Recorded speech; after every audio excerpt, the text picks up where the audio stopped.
Car గుర్తును మర్చిపోవాల్సిందే. కేసీఆర్ను మళ్ళీ మొలకెత్తనివ్వం. ఔరేక్ బార్ కాంగ్రెస్ సర్కార్ తథ్యం. కేసీఆర్ దమ్ముంటే అసెంబ్లీకి రావాలి. 10 ఏళ్ల నీ పాలన నా పాలనపై చర్చిద్దాం. చర్చలో ఓడిపోతే క్షమాపణలు చెప్తా. జడ్చెల్ల ప్రజాపాలన ప్రగతి ఉత్సవాల సభలో ముఖ్యమంత్రి రేవంత్ రెడ్డి. పాపం ఈయన కల తీరుతలేదా?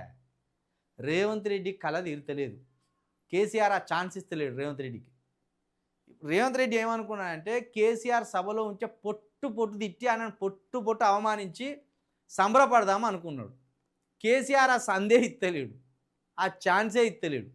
పాపం ఈయన రా రా రా అని బతిలాడతాడు. ఆయనేమో షో మీద పేను బారినట్టు ఆయన ఉన్నాడు. ఆయన కారు గుర్తును మర్చిపోతారా, నిన్ను మర్చిపోతారా, కాంగ్రెస్ను ఖతం చేస్తారా అనేది ఇంకొక 2 ఏళ్ళు ఆగితే తెలుస్తుంది.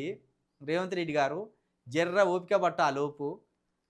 కేసీఆర్ చుట్టే నువ్వు రాజకీయం చేస్తున్నావు అంటే ఎంత అసమర్థుడివి. కేసీఆర్ ఏమో సడి సప్పుడు లేకుంటే ఇంట్లో కూర్చున్నాడు, ఆ వ్యవసాయ పొలాలలో తిరుగుతాను.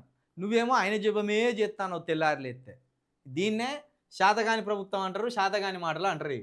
అవసరం లేని ముచ్చట ముందటేసుకొని ఎందుకే నువ్వు ఇటువంటి ముచ్చట్లు పెట్టుడు?